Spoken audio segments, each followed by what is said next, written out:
Welcome to week 2 of the adolescent course at Loyola University. This week's topic is, let's just see exactly what it's called. I keep on forgetting right here, but it is called Developmental Characteristics of Today's Adolescent. And so you should have by now received the outline of the expectations for this week. There are quite a few readings. Most of them are short, and most of them have been published recently. Obviously you have the one text by Dr. Montessori that's important to read. But yeah, the idea behind adding new text and then adding the new video is I want you all to start thinking about the reality of adolescence today. I certainly was not around when Dr. Montessori was writing, but I expect that being a teenager, while fundamentally the same and biologically and physiologically we are this, people are the same, but how are things different? And how does our work with adolescents, especially in Montessori schools, need to adapt to the needs of the evolving world while also looking at the fundamental needs of adolescents and what they need as sort of just as basic fundamental needs. So last week I talked about the concept of valorization and the idea of helping children feel value in the work that they're doing and helping them transition from childhood to adulthood. And I think that those things have fundamentally stayed the same. But I want to sort of spend this bit of time just talking about what I think are some of the key things that are happening in adolescence today and some of the ways that Montessori can address them. The TED Talk that is included in the course shell talks about the idea of children sort of needing connection and also understanding their need for connection with their limitations, right? And with especially right now, we're experiencing this this time in the history of the world where we can't have these connections. It's increasingly hard. But what I think about is that because of the internet in particular and the level of protection and distance that the internet provides, our adolescents, but certainly everybody in the world, are missing out on a certain really important piece. So if you think about the idea of, when many of you, or certainly when I was growing up, I had, if I wanted to see my friends, I had to go hang out at one of their houses, or we'd go to the mall, we'd play soccer, and but we'd have to be face to face. And it didn't always mean that things went perfectly and smoothly, but that would force me to have to learn how to deal with people, including my friends. And I wonder how much technology is going to affect tomorrow's adults and leaders because they're missing out on so many of these opportunities.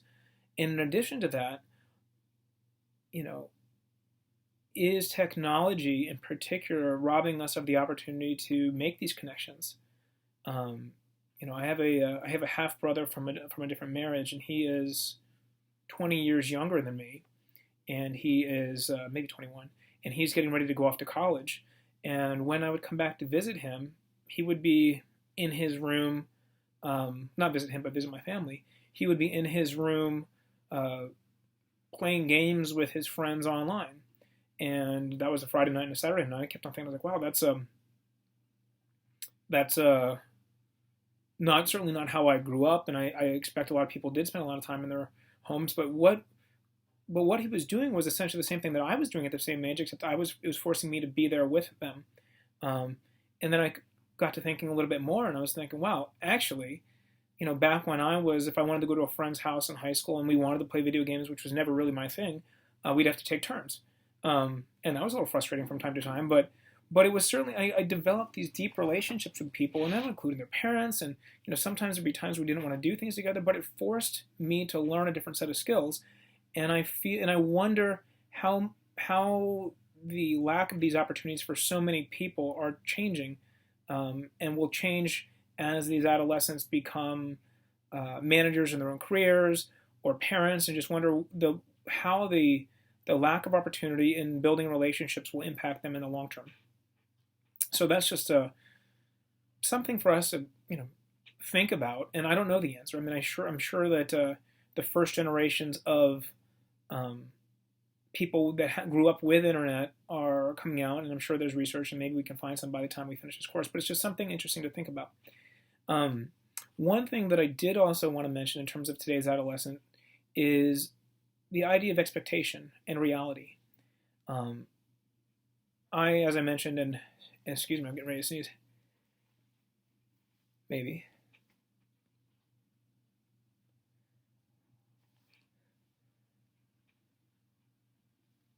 No, it'll come. And I wish I had more. Excuse me. I wish I had more editing capabilities. I would edit that out, but I don't. Um, but I had the opportunity to work at a high school where I was a teacher for many years. So I had the opportunity to work with students who were graduating high school, who I had taught when they were, 6 and 7 years old. And for some of these kids, I actually taught them for 5 years as I started my lower elementary, and then I went up and taught upper elementary. So I taught some of these kids for a long time. And so I, as you can imagine, developed a very deep relationship with them. And it was interesting because as they sort of grew older and changed, I could relate to them differently, obviously. I mean, relating to a 17-year-old is going to be different than relating to a 6-year-old. But the conversations we had were much deeper than even the students who I didn't have the relationship with, and that's just because they felt a level of comfort. But what I noticed is that they really appreciated candor and honesty much more than I think people anticipate. And as a school leader, I always try to approach them from a very empathetic way, but also an honest way. So if I had to pull them into my office to address something that happened at school without sort of beating around the bush, I would just be honest. And I would ask them, I'd say, I'm trying to do this without naming names, I'd say, Charlie, just, here's what happened. Explain to me, what were you thinking? And it wasn't coming from a place of judgment, but just help me understand. And even if it was a challenging conversation or a difficult conversation, they appreciated the honesty. And I think that all goes back to this idea of treating them as adults. So if you were, it's like treating them as adults, understanding that they may not behave like adults, and doing it from an unbiased place. Because ultimately what we're hoping to do in having challenging conversations, in working with adolescents, is really guide them through this transition from childhood to adolescence. And so, it was not tiptoeing around the situation. It was just having a real heart to heart. And what I found out is the pressure of trying to live up to what they expect other people are expecting of them. And that comes back to this whole social media thing. If you're only posting the 1% when everything is perfect, and you're looking at that, some of these adolescents and adults don't have the cognitive ability to really say, you know what, I see that they're always in exotic locations and doing wonderful things, and they always seem happy, but that is not a realistic picture of what life is like.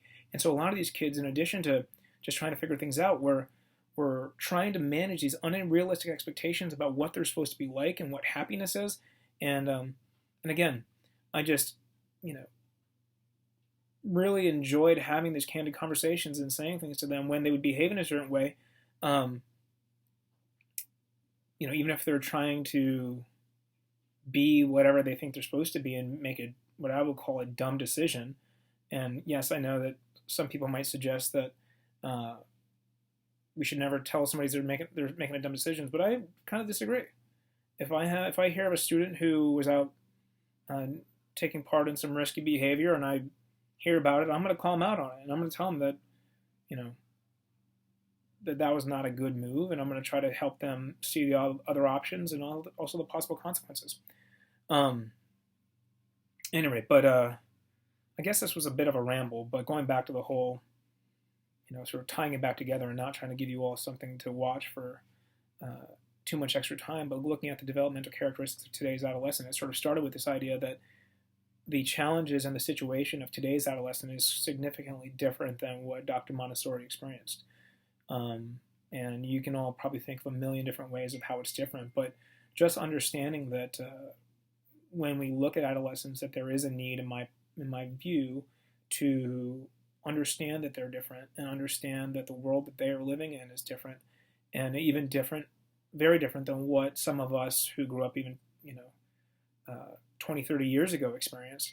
And so without just sort of arbitrarily assuming that all things are the same as they were back then, we ought to just understand that there is a need to think about what's going on in the world rather than just sort of assuming.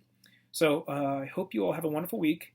And as I mentioned in my email and possibly my video, the Tuesday, June 30th Zoom meeting will be with some students who attended Montessori and have graduated from Montessori. And what I'm going to ask them to do is just sort of share some of their experience, which I expect will be different than what I would say as a secondary guide and as a student, just because obviously we have different experiences. But I hope it's going to be rewarding, and I hope you enjoy it. So again, not mandatory, but if you can make it, that'd be great. If not, I will be recording it, and I will share it with you all. Have a wonderful week. Take care. Bye-bye.